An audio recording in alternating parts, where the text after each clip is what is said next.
संक्रामक रोगहरू रोक्न भ्याक्सिन लगाउनु सबैभन्दा सर्वोत्तम उपाय हो। तपाईको उमेर 75 देखि 79 वर्षमा पनि फोक्सोको गम्भीर समस्याबाट तपाईले आफूलाई जोगाउन सक्नुहुन्छ।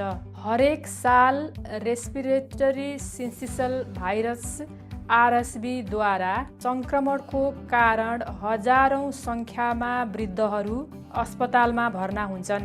यसले फोक्सोलाई असर गर्छ र यसबाट निमोनिया पनि हुन सक्छ।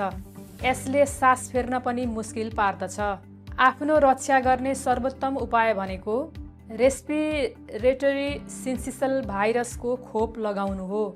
तपाईको उमेरले गर्दा तपाईलाई निशुल्क खोपको सेवा रेस्पिरेटरी सिन्सिसल भाइरसको खोप लगाउने प्राथमिकतामा पर्नुहुन्छ। एपोइन्टमेन्टको लागि चिकित्सा केन्द्रले तपाईलाई सम्पर्क गर्नेछ। केही सामुदायिक औषधि पसलहरूमा रेस्पिरेटरी सिन्सिसल भाइरसको खोपहरू उपलब्ध गराइन्छ।